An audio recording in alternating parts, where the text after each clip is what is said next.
மழை என்கிற ஆபத்து, வெள்ளம் என்கிற ஆபத்து தேசத்துக்குள்ளே கடந்து வருமா?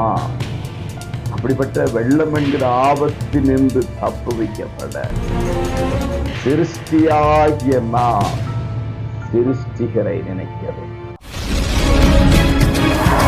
அன்புக்குரியவர்களே, இயேசுவின் இனிய நாமத்திலே உங்களை மனதார வாழ்த்துகிறேன். கர்த்தர்களோடு இணைந்து இருப்பாராக.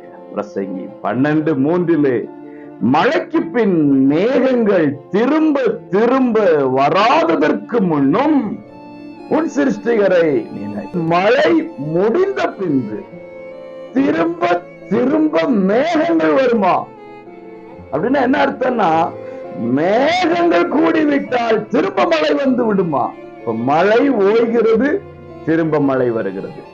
மழை நின்று விடுகிறது, திரும்ப மழை வருகிறது. புயல் கரையை கடக்கிறது, மீண்டும் ஒரு புயல் உருவாகிறது. அதுமாதிரி மேகங்கள் மழையை பொழிகிறது, மழை நிற்கிறது, திரும்ப மழை வருகிறது. மழை என்கிற ஆபத்து, வெள்ளம் என்கிற ஆபத்து தேசத்துக்குள்ளே கடந்து வருமா?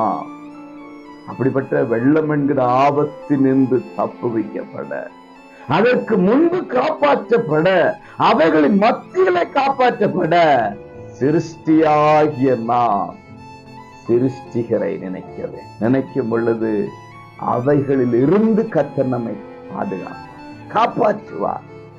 மழை மோதி அடித்தாலும், புயல் மோதி அடித்தாலும் பயமில்லை. காரணம், காற்றையும் கடலையும் அதட்டுகிறவர் அவர் சிருஷ்டிகர். அவரை நினைக்கும் பொழுது காப்பாற்றப்படுவோம். இன்றைக்கு உங்களை காப்பாற்றுவார். God bless you.